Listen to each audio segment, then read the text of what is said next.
Swayam Prabha. Digital India. Educated India.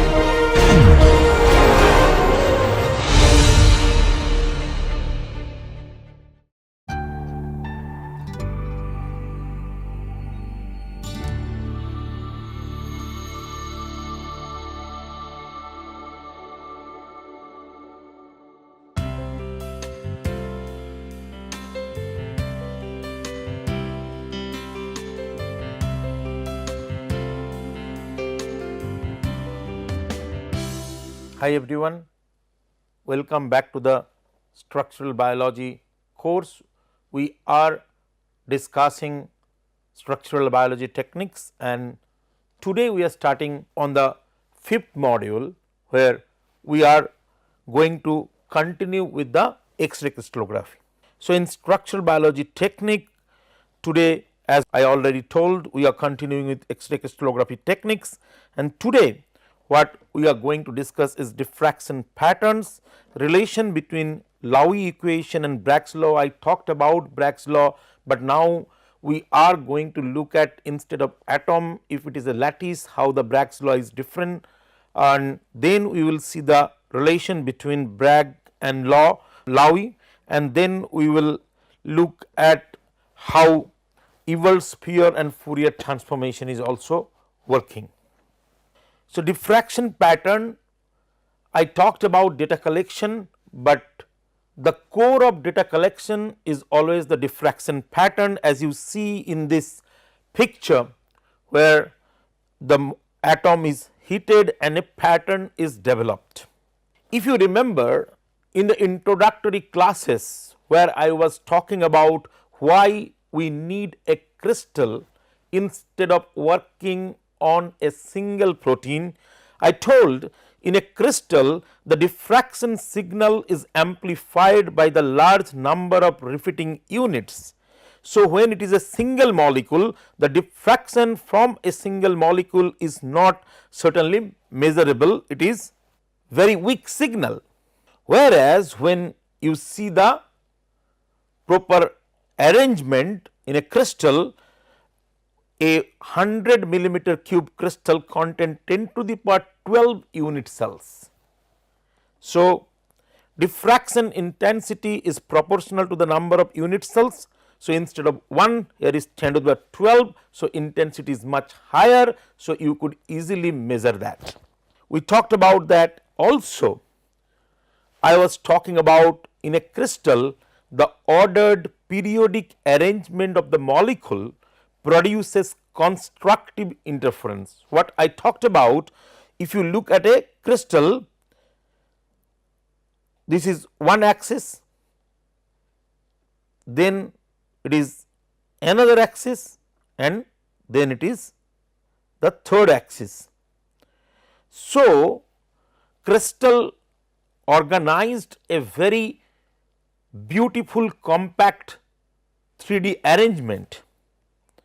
But if somehow this 3D arrangement did not form properly, there would be problem, and this problem would be identified by looking at the diffraction pattern. That is why diffraction pattern is very important in the world of protein crystallography. You got a crystal, you are happy that you are going to get information, but when you diffract it, the diffraction pattern will immediately tell you, you got a good crystal or not.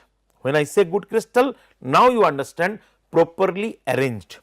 So, what could be bad?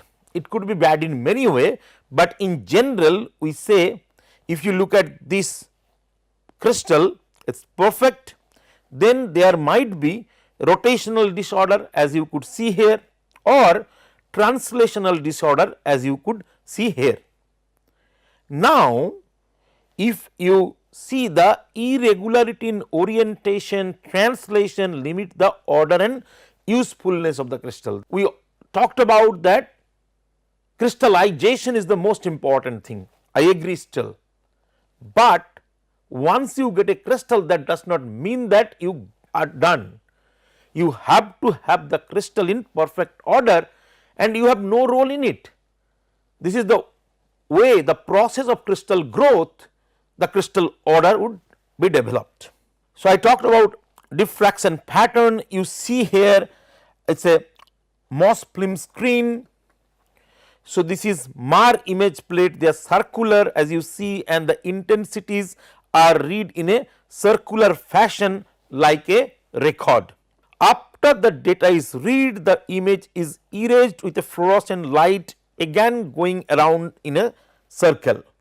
So, it takes time, it takes about 5 to 7 minutes, and this is this 5 to 7 minutes I am talking about. This actually make data collection in home hugely time consuming. Why? Think about, if the readout time is 5 to 7 minutes and you have to get 180 frames. If other things, let us say not taking any time, only the readout time is, let us say 6 minutes.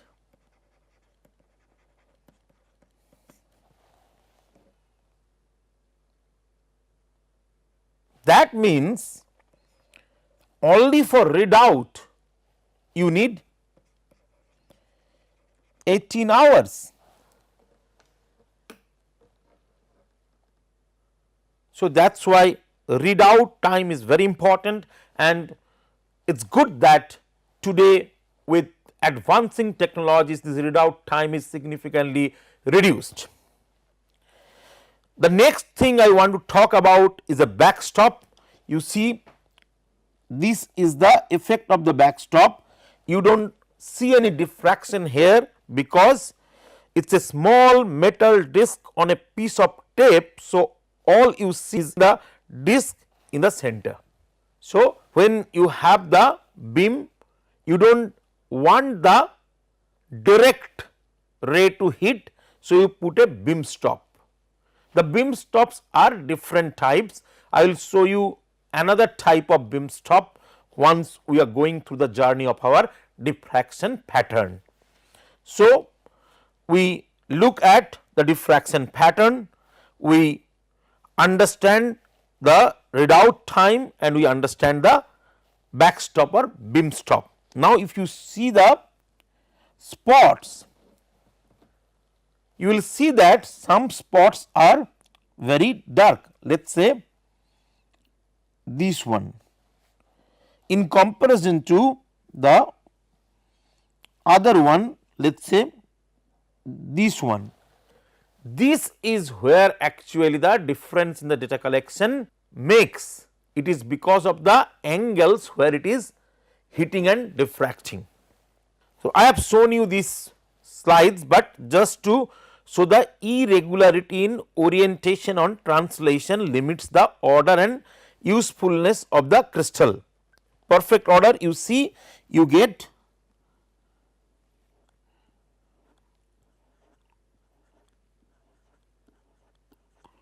all of them in one line.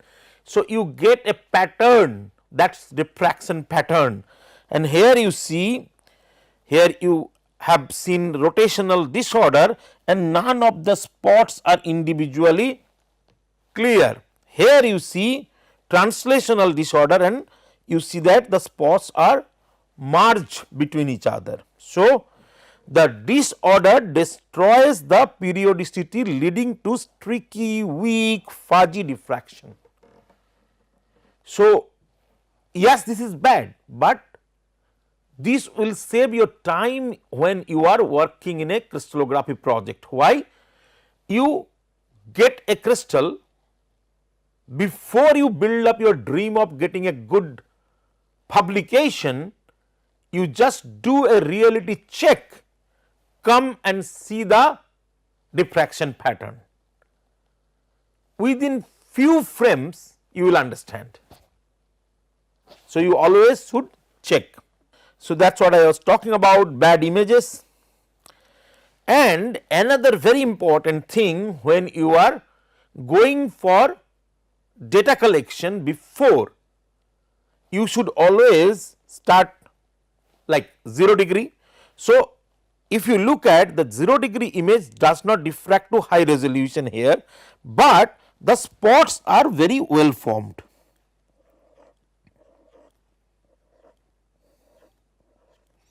So, a clear pattern is developed. Now, how I know that they are not in high resolution? Looking at those layers, more these spots going on the corner, higher the resolution.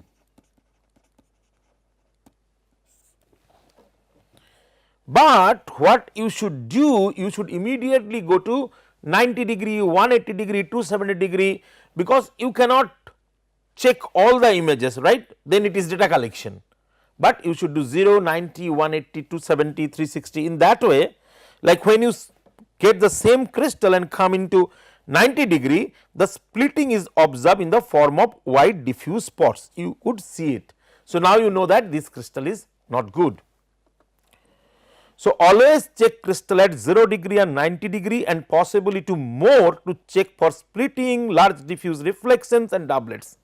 As I am repeatedly telling, like you get a crystal and you want to go for data collection. Yes, I agree that now the data collection in the home resource is much better, much quicker, but in our time we have seen with weak crystals it takes like 10 days, 14 days, and after 14 days you find that with so much time, energy and all you spend and it comes with nothing. So, before data collection starts, you should look at the diffraction patterns very carefully.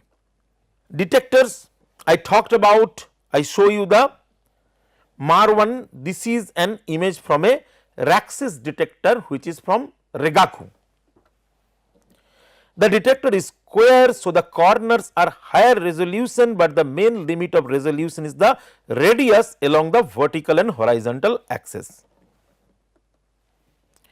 Here very interestingly, if you see the back stop or beam stop is a metal disc followed by a rod. That is why you get the whole thing. In the other one you only get a circle. So, here the back stop is a metal disc suspended from a metal rod. The rod and disc show up white on the detector. You want to look at the intensity values. So, if you zoom in enough, then the intensity value of each pixel would be displayed. So, if you see here, you see that each of the pixel have their numbers. So, how you understand which one is the dark one? You see the core ones, if I take this is the core, you see that in the central it is 47,000, 44,000, 41,000, whereas here you get 4,000. So, 10 time difference in the intensity, and from here you could understand that the distance and angle between reflections are reciprocally related to the real space unit cell dimensions. So, from this information you could actually go for understanding. Very important is how to do the peak search. So, you could ask the program to search the image for reflection, and when the program is picking up spots, if you are happy you could accept the found reflection, and when you do that this will write a file called peaks.file. So, all the accepted peaks would be now recorded into a separate file, but here actually you could do good work. You could think about, you could be putting your mind active towards the questions, Are there spots under the prediction, like all the spots are predicted or some spots are somehow not predicted by the program? Are the spots which are not predicted, and what are the red spots? What are the red spot? If you see the red spot and I zoom, you will understand these are the red spots. So, the red spots mean overloads. It is because the exceeding intensity in the linear range of the image plate. So, the image plate have a capacity, if the intensity is more than that, then you get red spots. And here instead of pixel value, what you will see, it could not put it like that and it report with this sign. So, now you are looking at the spots and you want to modify, but to do that first you should have idea about what or how the spots should be theoretically. So, that is called reflection profiling. Spots are assumed to be Gaussian in shape. You get these ones all are good when you see a bell shape, but if the center is maxed out somehow, it gets the maximum value, then the curve is flattened at the top like this, cut here, and this is not good.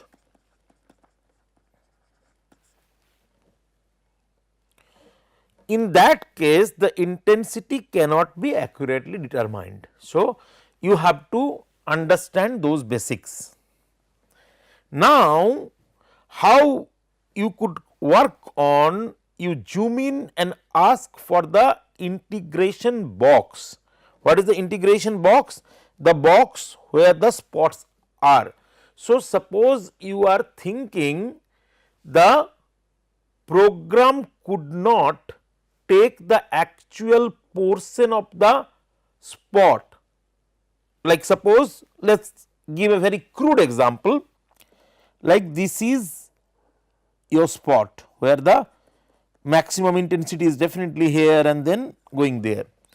So, suppose the program have taken this part like that, you could have changed that is where your role.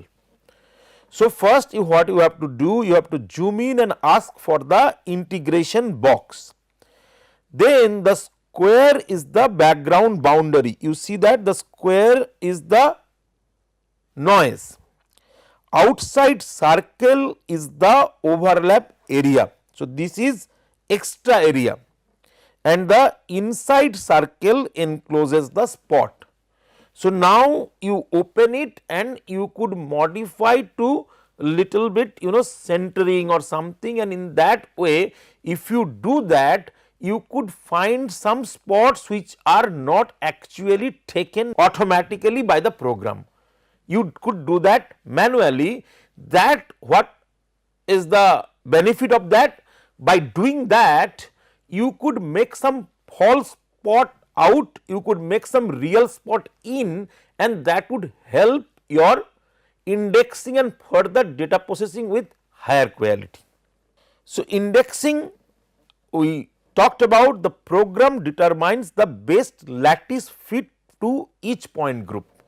It prints the closest real fit to the space group restrictions and then what the space group restriction would actually demand. So, you got the first data, you look at the quality of the data by looking at the diffraction pattern, and now you go to the next step, which is indexing.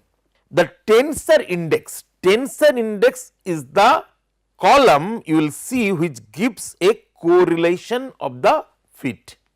So, if you look at what you learn, diffraction pattern you learn, this is the first critical thing you have to understand while going for crystallographic data collection. if you see that the spots are not in a pattern, if they are diffuse, if they are like merging to each other and all these things, you know that the crystal quality, the ordering of crystal, there is some mistake. But sometime you do the auto collection of spots, you get some spot. Now, by working manually you could improve that, and once you do that you come to the indexing. So, this is a file, as I talked about, this is tensor index. In the tensor index, if you see, you are getting values for different space groups: primitive cubic, I centered cubic, F centered cubic, primitive rhombohedral, primitive hexagonal, primitive tetragonal, I centered tetragonal, primitive orthorhombic, C centered orthorhombic, I centered orthorhombic, F centered orthorhombic, primitive monoclinic, C centered monoclinic, primitive triclinic, and then you get this tensor index, and you know which cells are best with the symmetry distance and without the symmetry distance. So, here you see this is having 0% tensor index.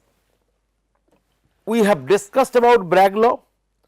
Bragg's law talked about the relationship between an X-ray light shooting into and its reflection off from the crystal surface, but we will look at it for a different perspective. So, what we know here is the length when there is to reflected light, the length dE, which is this, is the same as the EF. So, this dE to EF.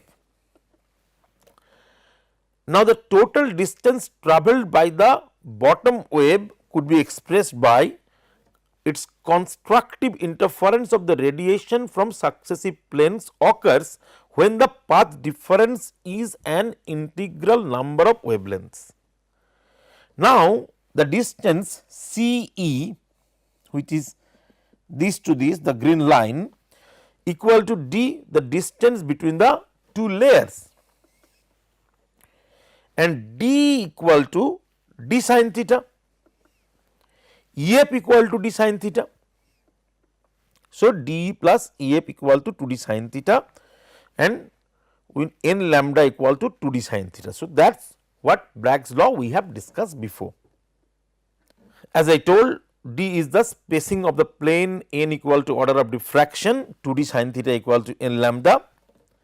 Now, because sin theta less than equal to 1, Bragg reflection can only occur for the wavelengths which satisfying n lambda less than equal to 2d, and that is the reason visible light cannot be used. No diffraction occurs when this condition would not be satisfied. The diffracted beams from any set of lattice planes can only occur at particular angles predicted by the Bragg's law. So, this is what we discussed, and I have bring them again because I want to discuss about a similar but slightly different treatment. Here, instead of the atoms, we are discussing lattice point. So, if we consider X-rays incident at angle theta on one of the lattice planes and study the scattering of this X-ray from adjacent lattice points, there will be constructive interference of the wave scattered from the two successive lattice point A and B in the plane if the distances AC and dB are equal. So, look at the condition for constructive interference of waves scattered from the same plane. If the scattered wave makes the same angle with the plane as the incident wave, the diffracted wave will look as if it was reflected from the plane. So, instead of diffraction, it would look as it is reflected. So, it is common to consider the scattering from lattice points rather than atoms, because if you have followed the discussion, you now understand atoms are there, but the orientation would be in the lattice. So, the lattice points are what important, because it is the basis of atoms associated with each lattice point that is the true repeat unit of the crystal. Atoms are there, but it is the unit cell is the lattice. The lattice point is an analog of the line on an optical diffraction grating. The bases represent the structure of the line. Coming to diffraction maxima, coherent scattering from a single plane is not sufficient to obtain a diffraction maxima. It is also necessary that successive planes also scatter in phase. So, this will be the case if the path difference for scattering of two adjacent plane is an integral number of wavelengths, and that happens if 2d sin theta equal to L lambda. So, in that way, rather than atom, it comes more important when it is the lattice points. We are now shifting our journey from Bragg to Lowy, but we will come back again. See, so diffraction of X-rays by crystal. The science of X-ray crystallography originated in 1912 with the discovery of Max von Laue that crystal diffract X-rays. Von Laue was a German physicist who won the Nobel Prize in Physics in 1914 for his discovery of the diffraction of X-rays by crystal. So, he is kind of considered as the father of X-ray diffraction. Also, I talked about this LMU, and I want to again talk about this. When von Laue was working as a lecturer in LMU under Sommerfeld, at the same time Ewald was writing his doctoral thesis under the same guide, and their interaction was really critical and help each other in a huge way.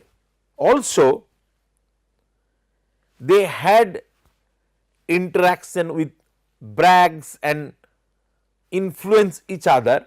Interestingly, when Bragg came to Cambridge, they met Watson and Crick, and now you know the history. So, you know how the technique of X-ray crystallography helped Watson and Crick to get the first structure of the biological macromolecule DNA, which probably happens one of the most significant discovery in the history of scientific discovery to understand DNA, to understand pattern, to understand its structure, and further the birth of molecular level biology based on visualization.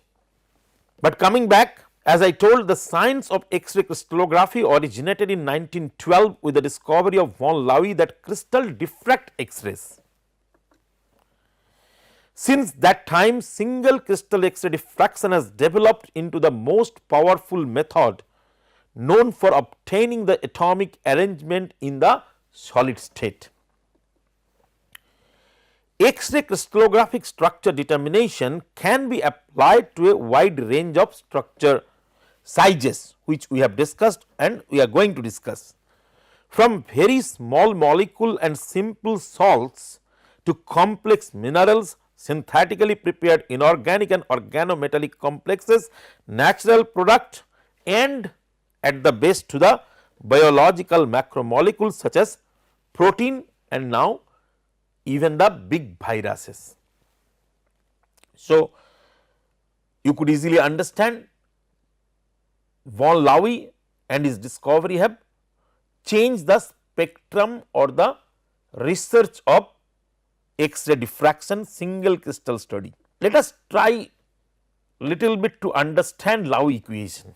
The Laue equation relates the incoming waves to the outgoing waves in the process of diffraction by a crystal lattice. So, if you look at this picture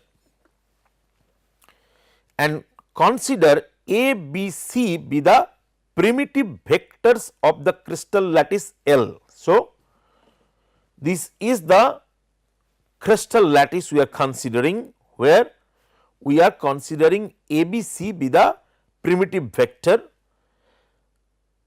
The atoms would be located at the point X, any point equal to P A plus Q B plus R C. These are the integer linear combination of the primitive vectors. Now, if we consider K in be the wave vector of the incoming beam, incoming light, and let K out be the wave vector of the outgoing beam. The difference K out minus K in equal to del K. Del K is called the scattering vector. It is also called transferred wave vector, and it measures the change between the two wave vectors. So, what happened? As I told, it is a comparison between the incoming wave and the outgoing wave, and considering K in as the incoming beam wave vector for incoming beam, K out again wave vector for outgoing beam. Their difference K out minus K in is del K. This del K is also a vector which is scattering vector.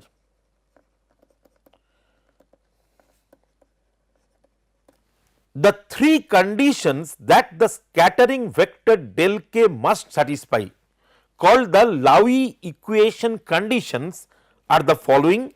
The numbers H, K, L determined by the equation A dot del K equal to 2 pi H, B dot del K equal to 2 pi K, and C dot del K equal to 2 pi L, and they should be integer number. So, this is a conversion from A to H, B to K and C to L, which is the relation between a real lattice and a reciprocal lattice. Each choice of the integers H, K, L called Miller indices determines a scattering vector del K. So, now you understand the relation, because you already know about the Miller indices, you already know about the reciprocal space, and you know how amazingly the Miller system is developed, the Miller indices system, so that we could get integers when it is parallel. So, many cases could be solved by using Miller indices. Hence, there are infinitely many scattering vectors that satisfy the Laue equation. So, they who satisfy, they form a lattice L star called the reciprocal lattice of the crystal lattice. So, now you understand the correlation. This condition allows a single incident beam to be diffracted in infinitely many directions. However, the beams that correspond to high Miller indices are very weak and cannot be observed. So, the beams with low mirror indices are important, or it could be measured. These equations are enough to find a basis of the reciprocal lattice from which the crystal lattice can be determined. So, you could get each other. This is considered as the core principle of X-ray crystallography. So, you know the condition. Now, what we will do? We will find the relation between the Laue equation and Bragg's law. So, if G equal to H A plus K B and L C is the reciprocal lattice vector, we know by definition of the reciprocal lattice basis vectors that G dot X equal to G dot P A plus Q B plus R C. Now, that means 2 pi H P plus K Q plus L R equal to 2 pi n, where n is an integer. We use the definition for a reciprocal lattice vector which gives the factor of 2 pi, right. Now, the interesting point is that this relation is nothing but a Laue equation. You do not get it? Yes, because I did not go into the mathematical part of the Laue equation, but let us go there. So, mathematical briefing of Laue: for some integer n that depends on the point x, by simplifying these we could get delta k dot x equal to k out minus k in dot x equal to 2 pi n. Now, this relation is enough to check that this condition is satisfied at the primitive vectors a, b, c, which is exactly what Laue equation is saying, because then for the other points, if you see x equal to P A plus Q B plus R C, we have delta k dot x equal to delta k dot P A plus Q B plus R C, because x is replaced by, equal to P 2 pi h plus Q 2 pi k plus R 2 pi L. That means 2 pi h p plus k q plus L R, which means now we know 2 pi n. So, now if you see delta k dot x equal to 2 pi n, which is equal to g dot x, when n is the integer h p plus k q plus L R. So, now you understand that the interesting point is this is nothing but the Laue equation. Hence, we identify del k equal to k out minus k in, which we know equal to g. This is called Laue condition, and in a sense diffraction patterns are a way to experimentally measure the reciprocal lattice. Now, if we rewrite the Laue condition k out minus k in equal to g, so absolute value of k in whole square equal to absolute value of k out minus g whole square. So, k in absolute value square equal to k out absolute value square minus 2 k out dot g plus g absolute value square. Now, we apply elastic scattering condition for this, which means the wave vector of incident beam is equal to the wave vector of the outgoing beam. So, 2 k out dot g equal to absolute g's whole square. Essentially, the Laue condition is the conservation of momentum and is a consequence of a very general statement that the crystal momentum is only conserved up to a reciprocal lattice vector, while the elastic condition is conservation of energy carried by the X-rays. As you see here, this equal to this. So, you could say conservation of energy. Now, the vector G specifies a set of Bragg planes in the reciprocal space normal to it. This implies a corresponding set of Bragg planes in real space, that is integer solution for PQR to the equation, which is HP plus KQ plus LR equal to N. For integer coefficients H, K, L and order N, now the vectors K out, K in and G will form an isosceles triangle, and isosceles triangle means two sides are equal. This means that X-rays seemingly reflect off these planes at the same angle as their angle of approach theta with respect to the plane. Since the angle between K out and G is pi by 2 minus theta, this implies that K out dot G equal to absolute value of K out into absolute value of G sin theta. So, absolute value of K out equal to 2 pi by lambda. If the lattice constant is D, the spacing between the two layers, G absolute equal to 2 pi n by D. This is because by definition we require G dot x equal to 2 pi n. So, from the earlier findings, now we can pick a set of Bragg planes in real space with interplane separation absolute x equal to D, and without loss of the generality choose G parallel x. With this, we could now recover Bragg's law. You will see 2 K out dot G equal to absolute G square.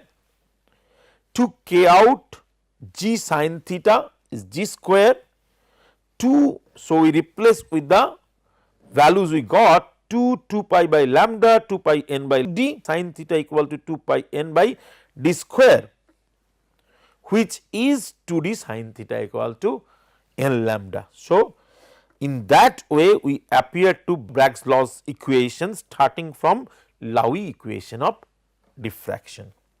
If we look for lattice transformation, the reciprocal lattice represents the Fourier transform of another lattice, usually a Bravais lattice. In the normal usage, the initial lattice whose transform is represented by the reciprocal lattice is usually a periodic spatial function in real space and is also known as the direct lattice. So, you see the crystal lattice, that is the direct lattice, and you see the reciprocal lattice. So, their interconnection is very important, and how you could do that? You could do that with a mathematical operation which is known as Fourier transform. And if you see, you will see the pictorial representation for crystal in a direct space and crystal in a reciprocal space. So, that difference is clear here, and our data actually connect, as we have shown in different aspects. We are getting data from direct and some from reciprocal lattice measurement. So, the process details in data analysis, The first step is indexing, as I have discussed, finding the unit cell, orientation and space group. Then we have to integrate the data, determining the intensities of each spot, and then we have to do merging, which is scaling, averaging and determining the data quality. The crystal structure solution was first happened by direct method. Herbert Hopman and Jerome Curley, they were awarded Nobel Prize in Chemistry in 1985 for their outstanding achievement in the development of direct method for the determination of crystal structures. So, as we know, early crystal structures was limited to small centrosymmetric structures with heavy atoms. It was easy. This was solved by vector method, which is Patterson method. The development of direct method of phase determination made it possible to solve non-centrosymmetric structures on light atom compounds. But then we will discuss about what we call the problems and all we face in solving the protein crystals. In the next class, we will look at about indirect methods, about the famous phase problem, about structure factor, intensity and all regarding that. Thank you very much.